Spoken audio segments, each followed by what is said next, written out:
Welcome to Khyati connects. ఈరోజు Rajiv Gandhi death యానివర్సరీని భారతదేశం మొత్తం కాంగ్రెస్ పార్టీ ఘనంగా నిర్వహించింది. అతి చిన్న వయసులో 40 ఏళ్ల వయసులో ఆయన ప్రధాని అయ్యారు. 5 ఏళ్ల పాటు అధికార బాధ్యతలు చేపట్టారు. కానీ హఠాత్తుగా 1991లో ఎన్నికల ప్రచారంలో ఉన్న సందర్భంగా మానవ బాంబు దాడికి గురై హఠాన్ మరణం చెందారు. భారతదేశంలో దిగ్భ్రాంతికర సంఘటనలో ఇదొకటి. ఎందుకంటే 1948లో మహాత్మా గాంధీని తుపాకీతో కాల్చి చంపారు. అలాగే తర్వాత 84లో ఇందిరాగాంధీని తన అంగరక్షకులే కాల్పులు జరిపి చంపారు. ఈ రెండు సంఘటనల్లో కూడా రిటాలియేషన్గా, అంటే ఎవరైతే దాడికి పాల్పడ్డారో వాళ్ళని వెంటనే సెక్యూరిటీ సిబ్బంది కాల్చి చంపేశారు. అదే రాజీవ్ గాంధీ విషయానికి వస్తే, రాజీవ్ గాంధీని చంపిన వ్యక్తి తనను తాను పేల్చుకు చనిపోయింది. సో మామూలుగా మిగతా రెండింటికంటే ఒక భిన్నమైన అంశంగా నిలిచిపోయింది. సో 1991 మే 21న ఎన్నికల ప్రచారంలో ఉండగా తమిళనాడులోని సిరిపెరంబదూరు, అది మద్రాస్కి దాదాపు 20-25 కిలోమీటర్ల దూరంలో ఉంది. ఈ ఎన్నికల ప్రచారానికి వచ్చిన సందర్భంగా పూల బొకే అందించడానికి వచ్చిన వ్యక్తిగా ఈ మానవ బాంబు ఆయన సమీపించింది. ఆయన బొకే అందుకునే లోపల తాను పేల్చుకుంది. ఈ సందర్భంగా ఆయనతో పాటు, అలాగే తానుతో పాటు దాదాపు 10-15 మంది చనిపోయారు. 43 మంది వరకు గాయపడ్డారు. సో ఎన్నికల ప్రచారంలో జరిగిన ఈ సంఘటన తీవ్రమైన దిగ్భ్రాంతికి, సంచలనానికి కారణమైంది. ఇది ఒకటి. సో ఈ హత్య వెనుక కారణాలు ఏంటి అంటే, హత్య వెనుక ప్రధానంగా LTTE హస్తం ఉంది. లిబరేషన్ ఆఫ్ టైగర్స్ తమిళం, ఇది ప్రధాన పాత్ర పోషించింది. వేలుపిల్లై ప్రభాకరన్, ఈ పేరు చాలా ప్రముఖమైంది. శ్రీలంకలో తమిళులకు ప్రత్యేక రాష్ట్రం కావాలి, ప్రత్యేక హోదా కావాలని పోరాటం చేసిన వ్యక్తి. తమిళ నేపథ్యంలో ఉన్న ఈ వ్యక్తికి భారత్ మొదట్లో సాయం చేసింది. ఇందిరాగాంధీ కూడా ప్రత్యేకంగా ఈ LTTE వాళ్ళకు అవసరమైన ట్రైనింగ్కి, ఇతర కార్యక్రమాలకి సహకరించింది. కానీ ఇందిర మరణానంతరం రాజీవ్ అధికారంలోకి వచ్చారు. రాజీవ్ అధికారంలోకి వచ్చిన తర్వాత తమిళనాడులో తమిళుల సంక్షేమానికి పాటుపడుతూనే శ్రీలంకలో అస్థిర పరిస్థితులు ఉన్న నేపథ్యంలో శాంతి ఒప్పందం చేసుకోవడానికి ఆయన సిద్ధమయ్యారు. శాంతి ఒప్పందం చేసుకున్నారు కూడా.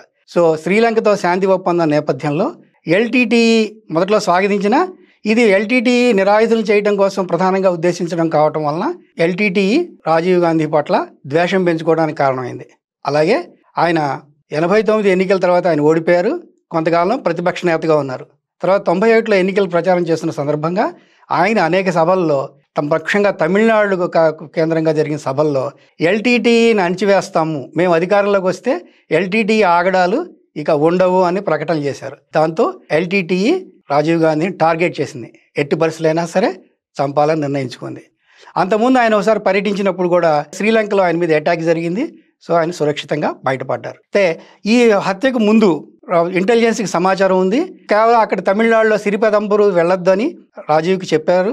అలాగే అక్కడ ర్యాలీ నిర్వహించొద్దని కూడా చెప్పారు. కానీ ఎన్నికల ప్రచారానికి ముందుకెళ్తామని నిర్ణయించుకున్న ఈయన దారుణంగా హత్యకి గురయ్యారు. సో మనం LTTE ఈ దాడికి, హత్యకి ప్రధాన కారణం. సో ఇందులో కీలక పాత్రధారులు ఎవరు అంటే, శివరాసన్, ఒంటికన్ను శివరాసన్ అంటారు. ఇతను మాస్టర్ మైండ్. ఈ మొత్తం వ్యవహారాన్ని ఇతను ఇనిషియేట్ చేశాడు, ఆపరేట్ చేశాడు. సో ఈ సమయంలో ఒక 19 ఏళ్ల కుర్రవాడిని ముందుగా దీని రంగంలోకి దించారు. అతనికి ఇది ఏంటి, దీనికి సంబంధించిన ఏమీ మొదట్లో తెలియకపోయినా తర్వాత దానికి అర్థం చేసుకున్నాడు. అతని పేరు ఏంటంటే పెరివారి వల్లన్ అని ఇతను కీలకమైన వ్యక్తి. ఇతను 6 volts బ్యాటరీలు తేవటంలో కీలక పాత్ర పోషించారు. బ్యాటరీలు తెచ్చి దానిలో RDXని ఎలా అమర్చడం, దాన్ని ఎలా చేయటం అనే ఒక ప్రాథమిక, అంటే టెక్నికల్గా ఎక్స్పర్టైజ్ ఉన్న పిల్లాడు. అబ్బాయి వయసు చిన్నదైనా సరే టెక్నికల్ ఎక్స్పర్టైజ్తో అతను బాంబుని తయారు చేసి దాన్ని శివరాసన్కి అందించాడు. శివరాసన్ ఏం చేశాడంటే, ఒక టైలర్తో ఆ మొత్తం బాడీ చుట్టూ, సపోజ్ నడుముకు చుట్టుకోవడానికి వీలుగా ఉన్న ఏర్పాట్లు చేయడానికి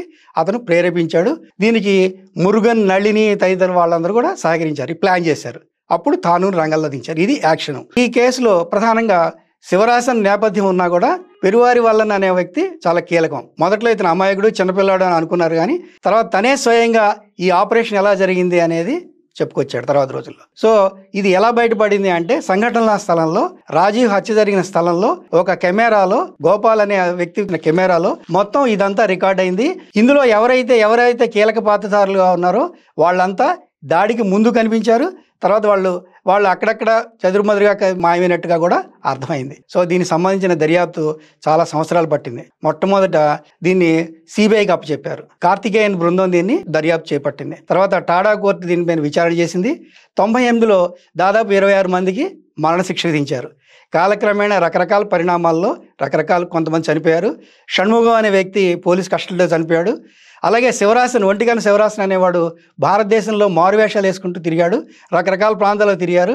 అలాగే సిట్టు బెంగళూరు పోలీసులు అతను వెంటాడుతూ వెళ్ళారు. బెంగళూరులో ఒక ఇంట్లో అతను ఉన్నాడన్న సమాచారం తెలిసిన పోలీసులు అత్యుత్సాహంగా ఎంటర్ అయ్యి అతని సజీవంగా పట్టుకోవడానికి బదులు యాక్షన్ డ్రామా సృష్టించారు. ఈ గందరగోళంలో అతను చనిపోయాడు. అతనితో పాటు శుభ అనే వ్యక్తి కూడా చనిపోయింది. సో ఇద్దరు మాస్టర్ మైండ్, అతని సహచరురాలు ఇద్దరు చనిపోయారు. సో నిజంగా శివరాసన్ని సజీవంగా పట్టుకుని ఉంటే దీనికి సంబంధించిన మరికొన్ని వివరాలు మనకి అర్థమయ్యేది.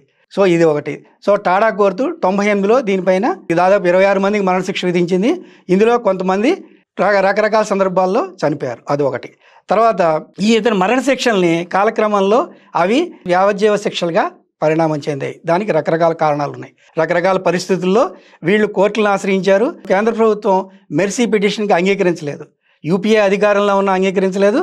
ఆ తర్వాత వచ్చిన ఎన్డీఏ కూడా దీన్ని ఒప్పుకోలేదు. కానీ సోనియా యూపీఏ ప్రభుత్వ హయాంలో 2000 సంవత్సరంలో నళినికి మెర్సీ పిటిషన్ ఇవ్వాల్సిందిగా కోరారు. ఆమె గర్భవతి. సో ఈ సందర్భంలో ఆమెని మరణశిక్ష కంటే యావజ్జీవ కారాగార శిక్ష బెటర్ అని చెప్పి ఆమెకి మెర్సీ పిటిషన్ ఇచ్చారు. దీని మీద కూడా చాలామంది గొడవ చేశారు. కాంగ్రెస్ ప్రభుత్వం కూడా గొడవ చేసింది. కాంగ్రెస్ ప్రభుత్వం ఏముందంటే సోనియా ఇలా వ్యవహరించడం సరికాదు, ఒక ప్రధానమంత్రి హోదా గల వ్యక్తిని చంపితే అది ఒక వ్యక్తిగతమైన స్థానికమైన హత్య లాంటిది కాదు, ఇది దేశానికి సంబంధించింది. ఆమె వ్యక్తిగతంగా ఆ నిర్ణయం తీసుకున్న ఈ నిర్ణయాన్ని మేము అంగీకరించట్లేదు అని గట్టిగా చెప్పింది. అలాగే జయలలిత ప్రభుత్వం ఒక క్యాబినెట్ నిర్ణయం తీసుకుంది. ఇందులో ఉన్న వాళ్ళందరినీ విడుదల చేయాలి అన్న దానికి క్యాబినెట్ తీర్మానం చేసి గవర్నర్కి పంపింది. కానీ గవర్నర్ నుంచి ఎలాంటి రెస్పాన్స్ రాలేదు. ఆ తర్వాత సుప్రీంకోర్టు దీని మీద ప్రత్యేకంగా ఒక్కొక్క పిటిషన్ వేసినప్పుడు సుప్రీంకోర్టు దర్యాప్తు చేసిన సందర్భంగా రకరకాల వ్యాఖ్యానాలు చేసింది. దానికి సుప్రీంకోర్టుకి అంటే న్యాయ వ్యవస్థకి జ్యుడిషియరీకి లెజిస్లేచర్కి మధ్య అంటే చట్టసభలకు మధ్య అది కొంత వాదనగా మారింది. ఆ తర్వాత దానికి సంబంధించిన కేంద్ర ప్రభుత్వం ఏం చెప్పిందంటే ఇది మెర్సీ పిటిషన్ పరిష్కరించే అంశం రాష్ట్రపతి చేతిలో ఉంటుంది, రాష్ట్రపతి నిర్ణయం తీసుకోవాలి, రామ్నాథ్ కోవింద్ దగ్గర ఉన్న దీనికి సంబంధించిన నిర్ణయాల్ని సుప్రీంకోర్టు తీసుకోకూడదు అని చెప్పింది. కానీ సుప్రీంకోర్టు ప్రత్యేక అధికారాలను ఉపయోగించి ఇందులో యావజ్జీవ కారాగార శిక్ష అనుభవిస్తున్న నిందితుల్లో నళిని, రవిచందర్, జయకుమార్, శంతన్ అంటే ఇతను సుధీందర్ రాజా అంటారు, అలాగే మురుగన్, రాబర్ట్ పయాస్ అనే ఈ 6 ఉన్నారు. అంతకుముందే పెరివారి వాళ్ళని విడుదలయ్యారు. వాళ్ళు 30-31 ఏళ్ల పాటు జైలు శిక్ష అనుభవించారు. సో వాళ్ళ ప్రవర్తన బాగుంది. అలాగే వాళ్ళు ఇక్కడ చదువుకున్నారు, విద్యావంతులయ్యారు, సద్బుద్ధితో ఉన్నారు. కాబట్టి ఇది మేము చేసిన నిర్ణయం సమంజసమే అని సుప్రీంకోర్టు చెప్పింది. సో ఎల్టీటీ రాజీవ్ని హత్య చేయడానికి అత్యంత ఆధునికమైన సాంకేతికతను వినియోగించింది. ఇంతకు ముందెప్పుడు ఇది భారతదేశంలో ఎవరు కని విని ఎరుగంది. సో ఎల్టీటీ ప్రభాకరన్కి రాజీవ్ని అంతమొందించాలన్న లక్ష్యం ఎంత బలమైనది అన్నదాన్ని ఈ విషయం చెప్తుంది. సో కాలగమనంలో ఎల్టీటీ అనేది అక్కడ అంతరించింది. వేలుపిల్లై ప్రభాకరన్ చనిపోయాడు. అలాగే దాని ఇంటెలిజెన్స్ చీఫ్గా ఉన్న పట్టు షమీన్ కూడా లేరు. కానీ భారతదేశంలో రాజీవ్ హత్య, రాజకీయ పరంగా హత్య అనేది మాత్రం చరిత్రలో నిలిచిపోయింది. కాంగ్రెస్ వాదులనే కాదు భారతదేశ ప్రజలందరూ కూడా దీని గురించి మాట్లాడుకుంటున్నారు. సో సుప్రీంకోర్టు న్యాయ వ్యవస్థకి ఇటు ప్రభుత్వానికి మధ్య దీని మీద వాదోపవాదాలు జరిగాయి. కాన్స్టిట్యూషనల్ వెలిడిటీ దాని మీద చర్చలు కూడా జరిగాయి. సో ఈ విషయాన్ని పక్కన పెట్టి మనం తీసుకోవాల్సింది ఏంటంటే కీలకంగా ఎల్టీటీ రాజీవ్ హత్యకి ప్లాన్ చేసింది. శివరాసన్ అనేవాడు మాస్టర్ మైండ్, మరికొంది మంది సాయంతో దీన్ని అమలు చేశాడు. దీనికి సంబంధించి శిక్ష అనుభవిస్తున్న వాళ్ళందరూ విడుదలయ్యారు. ప్రత్యేకంగా ఈ కేసులో ఉన్న నళిని ప్రియాంక గాంధీ స్వయంగా సందర్శించారు. స్వయంగా ఆమెను జైల్లో కలుసుకుని మాట్లాడారు. సో నాకు ఎలాంటి కోపము లేదు ఆమె పట్ల అని, ఒక మహిళగా నాకు సానుభూతి కూడా ఉందని లాంటి వ్యాఖ్యలు కూడా చేశారు. సో ఈరోజు రాజీవ్ గాంధీ డెత్ యానివర్సరీ సందర్భంగా రాజీవ్ మరణానికి సంబంధించిన కొన్ని అంశాలని మనం ఇప్పుడు మాట్లాడుకున్నాం. రాజీవ్ గాంధీ 81 నుంచి 84 వరకు భారతదేశ ప్రధానిగా వ్యవహరించారు. ఆయన ఎన్నిక కూడా ఘనమైందే. అంటే ఇందిరాగాంధీ మరణానంతరం ఆయన అధికారం చేపట్టారు. ఆ సమయంలో 508 పార్లమెంటు స్థానాలుంటే అందులో 401 స్థానాన్ని కాంగ్రెస్ గెలుచుకుంది. అంత స్థాయిలో కాంగ్రెస్ విజయం సాధించడం అనేది అప్పుడే సంభవించింది. సో 40 ఏళ్ల వయసు, అతి పిన్న వయసులో అతి చిన్న ప్రధానిగా ఆయన బాధ్యతలు చేపట్టారు. ఆధునిక భారతదేశ రూపకల్పనలో ఆయన అత్యంత కీలక పాత్ర పోషించారు. అది టెలికాం రెవల్యూషన్ విషయంలో కానీ, ఐటీ రంగం విషయంలో కానీ, సైన్స్ అండ్ టెక్నాలజీ విషయంలో కానీ తనదైన పాత్రను పోషించారు. ఒక్కొక్క రంగంలో తనదైన మార్పుల్ని, సంస్కరణల్ని ప్రవేశపెట్టారు. టెలికాం రంగంలో ప్రత్యేకంగా MLNT, VSNL సంస్థల్ని ఆయన హయాంలోనే స్థాపించారు. అలాగే దేశీయంగా టెలికాం పరికరాల రూపకల్పనకి ఆయన కృషి చేశారు. అలాగే శామ్ పిట్రోడా అని సలహాదారుగా పెట్టుకుని అనేక అభివృద్ధి పనులకి ఆయన రూపకల్పన చేశారు. సో దీంతో పాటు సైన్స్ అండ్ టెక్నాలజీ పరంగా చూస్తే ఇస్రో ఆయన హయాంలోనే అభివృద్ధి చెందింది, అనేక మిషన్లని చేపట్టింది. అలాగే 73, 74 రాజ్యాంగ సవరణల గురించి మనకు తెలుసు. అంటే పంచాయతీలకు ప్రత్యేక ప్రతిపత్తిని కల్పించిన ఈ సంస్కరణలు అనేవి రాజీవ్ హయాంలోనే వచ్చాయి. అలాగే దీంతో పాటు ఓటింగ్ హక్కుని 21 ఏళ్ల వయసు ఓటు వేసే హక్కు ఉంటే దాన్ని 18 ఏళ్లకు తగ్గించారు. అంటే రాజకీయాల్లో యువత బాధ్యతను పెంచడంలో ఆయన కీలక పాత్ర పోషించారు. అలాగే ఎకనామిక్ ఆర్థిక సంస్కరణల విషయంలో కూడా ఆయన పాత్ర కీలకం. ఆయన లైసెన్స్ రాజ్ వ్యవస్థను తగ్గించారు. దాంతోపాటు ప్రైవేట్ ప్లేయర్లు రకరకాల రంగాల్లో ప్రైవేట్ ప్లేయర్ల రంగంలో ప్రవేశించడానికి కృషి చేశారు. ఇక ఐటీ రంగానికి విషయానికి వస్తే ఆయన కంప్యూటర్స్ని, ఇన్ఫర్మేషన్ టెక్నాలజీని బాగా ప్రోత్సహించారు. ఆయన హయాంలోనే నేషనల్ ఇన్ఫర్మేటిక్స్ సెంటర్ అనేది ప్రారంభమైంది. సో ఇది ప్రభుత్వ పాలనలో డిజిటల్ వ్యవస్థలను తీసుకురావడానికి కీలకంగా మారింది.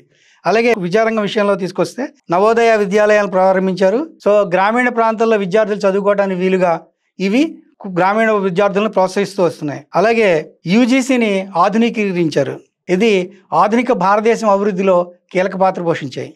రాజీవ్ డెత్ యానివర్సరీ సందర్భంగా రాహుల్ గాంధీ Xలో ఒక పోస్ట్ పెట్టారు.